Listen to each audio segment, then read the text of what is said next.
कि नारी के मुख से अगर एक बार निकल जाए कि मेरी जिंदगी तुमसे विवाह कर कर बेकार हो गई, उस समय नारी का साथित्व समाप्त हो जाता है। इसलिए माताओं, आपसे निवेदन है, जिंदगी में सारी लड़ाई लड़ना, सब कुछ बोलना, पर अपने पति से यह मत कहना कि तुमसे विवाह कर कर मेरी जिंदगी बेकार हो गई। क्योंकि विवाह तुमने किया है पर भाग्य उसने लिखा है। भाग्य लिखने वाला वो है। और आपसे फिर निवेदन करूंगा, राम मंदिर जाओ, कृष्ण मंदिर जाओ, शिव मंदिर जाओ, भवानी के मंदिर जाओ, तुम्हारे 33 कोटि देवताओं के मंदिर चले जाओ, गणेश जी के मंदिर जाओ, तुम्हारी मर्जी पड़े उस देवता के मंदिर जाना, कोई तुम्हारा भाग्य नहीं बदल सकता। जो तुम्हारी किस्मत में लिखा है वो तुमको भोगना पड़ेगा। तो बदलेगा कौन? तो उसका भी प्रमाण हमारे यहाँ शिव महापुराण कहती है। एक पारो नाम की विधवा, क्या नाम है उसका? नाम पारो। विधवा है, पति नहीं है, एक बेटा है। और विधवा श्री शिवाय नमस्तुभ्यं, उसका श्री शिवाय पति मर गया, वो गर्भावस्था में बेटा रह गया और पति चले गए। पारो बड़ी दुखी थी, भगवान का भजन करती बहुत, घर में कुछ भी नहीं था। जो व्यापारी, जो धन था उसके पति का, वो सब लोग खा गए। जब जैसे व्यक्ति जब तक जीवित है तब तक संसार उसका है, जैसे ही वो गया उसका सारा धन भी उसके साथ चला गया। व्यापार धन रो पारो, आंखों से अश्रु बहता है, नैनों से जल बहता है, नैनों से बिंदु बहता है। और पारो की आंखों से जब आंसू बह रहा है, अश्रु निकल रहा है, जल बह रहा है, बेटे को जन्म दिया, उसने सोचा अपनी जिंदगी तो बेकार हो गई, पर बेटा जन्म लिया तो इसका नाम अच्छा रख दूं तो हो सकता है भाग्य आगे अच्छा हो। तो उसने उसका नाम भाग्य सिंह रख दिया। क्या नाम रखा? भाग्य सिंह। भाग्य अच्छा रहेगा इसका, तो हो सकता है कुछ अच्छा करेगा। पर बेटे की भी किस्मत इतनी प्रबल नहीं। माँ जगह जगह बर्तन मांझ कर, काम कर कर बच्चे का पालन कर ली, बच्चा थोड़ा बड़ा हुआ। माँ, मेरे सारे मित्र सेठ हैं, मेरा ही किस्मत, मेरा ही भाग्य ऐसा क्यों है? मेरी ही किस्मत ऐसी क्यों है? ऐसा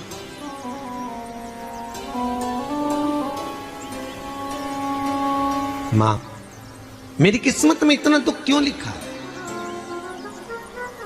मां, भोजन तक हमको समय पर नहीं मिलता, हमारा भाग्य ऐसा क्यों है? मां, हमारी किस्मत ऐसी क्यों है?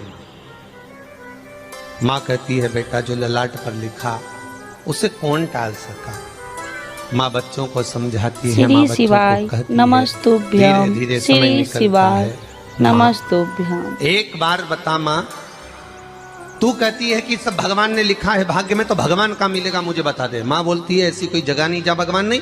वन में मिलेगा? हाँ मिलेगा। माँ का कहना मानकर भाग्य सिंह वन में चले गया और घने जंगल में भाग्य जब गया, भाग्य सिंह, और घने जंगल में जब पहुंच गया, ढूंढते ढूंढते ढूंढते ढूंढते ढूंढते तो भी भगवान, तो भगवान की छाया तक नहीं मिली। भगवान की छाया तक। आंखों में जल भर गया, बेहोश होकर गिर गया।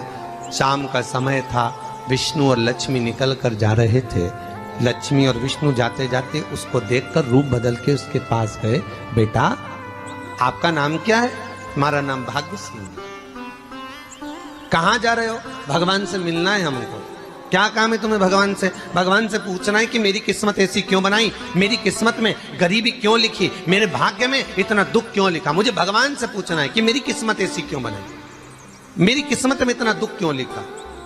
इतनी तो भगवान बोले, ये तो देखो भाग्य भाग्य की बात है, सबके भाग्य में अलग अलग होता है। नहीं नहीं, मुझे भगवान से पूछना। तो हुआ क्या? मैं बहुत गरीब हूं, मैं बहुत दुखी हूं, भगवान से प्रार्थना है कि मुझे कुछ मेरी जिंदगी का अच्छा कार्य कर दीजिए। लक्ष्मी जी को दया आ गई, नारायण से बोले, प्रभु इसको कुछ दे दो, थोड़ा सा इसके ऊपर कृपा कर दो।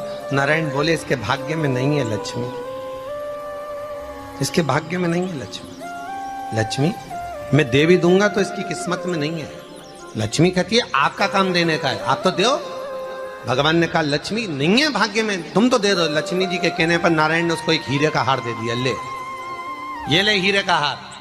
वो प्रसन्न हो गया, हीरे का हार मिल गया। और हार लेकर वो चला और चलते चलते उसने सोचा मेरी मम्मी को दूंगा, मेरी माता को दूंगा, माँ बड़ी प्रसन्न हो जाएगी। हीरे का हार लेकर जा रहा था। हार ले जाते उसको रास्ते में इतने में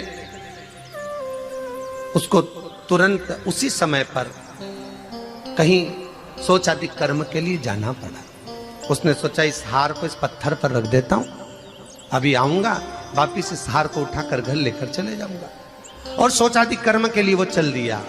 गया, हाथ धोकर आया, इतने में एक चील उड़ती उड़ती आई, उसका हार लेकर चली गई। आके रोने लगा, माँ को जाकर कहा, माँ किस्मत तो देख, इतना जोरदार हार मिला था हीरे का, पर भाग्य में नहीं था, नहीं मिला। इतने में वो रोता रोता तुरंत फिर भगवान के पास गया, रोता बिलखता फिर पहुंच गया वन के अंदर। फिर भगवान मिले।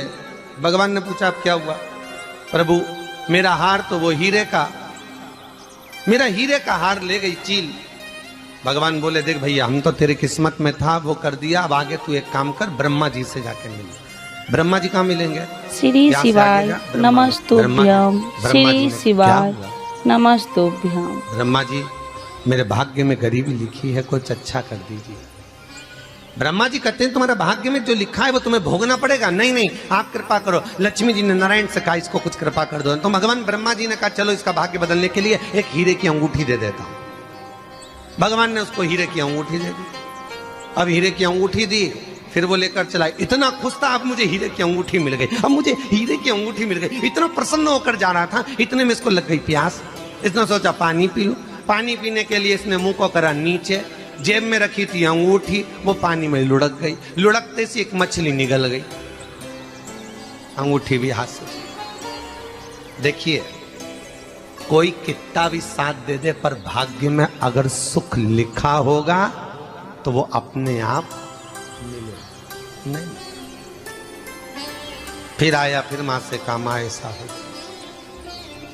माँ ने कहा चल जाने दे, तू रोज रोज बहाना बना के चले जाता है, दिन भर इधर उधर घूमता रहता है, शाम को आता है और बहाने बना के कहाँ की स्टोरी सुनाता रहता है, ना जाने कहाँ की कहानियां सुनाता रहता है। चल काम पे जा, कुछ काम कर तो भाग्य बदलेगा। नहीं नहीं माँ, मैं सत्य बोल रहा हूँ। नहीं माना, फिर चले गया।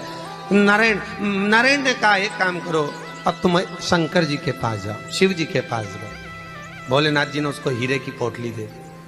वो हीरे की पोटली ले जाकर अब की बार सोचा कहीं रुकूंगा ही नहीं, सीधे घर गया। मम्मी को याद करा, माँ नहीं थी। उसने एक लोटे के अंदर हीरे रख दिए। मैं माता को ढूंढ के आता हूँ। माँ को ढूंढने गए, इसमें चोर घुस गए घर के अंदर, लोटा ही ले गए। फिर आके देखा, फिर माँ ने कहा, फिर बहाने बनाया तूने, फिर स्टोरी सुने, फिर कहानी सुने। माँ मैं सत्य कह रहा हूं, सत्य। आखिरी में हार गया। फिर भगवान विष्णु और ब्रह्मा ने एक ही बात कही, तू शंकर के मंदिर की चौखट पर जा। वहां क्या करना पड़ेगा मुझे? कुछ मत करना, केवल उसकी चौखट पर जाकर उसका दीदार करना, उसका दर्शन करना। उससे क्या होगा?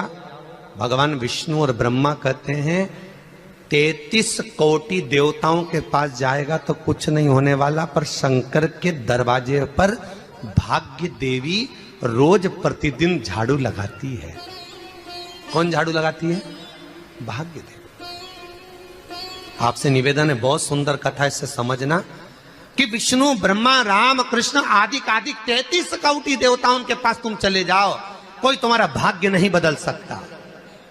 हाँ, अगर भाग्य देवी का तुम स्मरण करो, किसी मंदिर में जाना तो ये भगवान से कहना भगवान लक्ष्मी दो। भगवान से लक्ष्मी मत मांगना, भगवान से कहना मेरा भाग्य ऐसा कर दो, या भाग्य देवी की कृपा मुझ पर बरसा दो जिससे मेरा भाग्य बदल जाए, कुछ अच्छा हो जाए मेरी जिंदगी में। तो जाके शंकर के मंदिर के बाहर खड़े हो, भाग्य देवी मां झाड़ू लगाती है, भाग्य देवी उनकी चौखट पर बैठी रहती है। तू जा, उससे क्या होगा? बस देवता तो तेरी जिंदगी बदलने के लिए कब से इंतजार कर रहे हैं, पर तेरा भाग्य नहीं बदल पा रहा। तेरा भाग्य बदलेगी तो भाग्य देवी ही बदल गया। शिव मंदिर के दरवाजे पर जाकर खड़ा हो जाता, भीड़ होती तो दरवाजे से दर्शन कर लेता, बाबा से नयन मिलाता, रोज प्रतिदिन जाता। एक दिन शंकर जी ने भाग्य देवी से कहा, देवी इसका भाग्य बदल दो।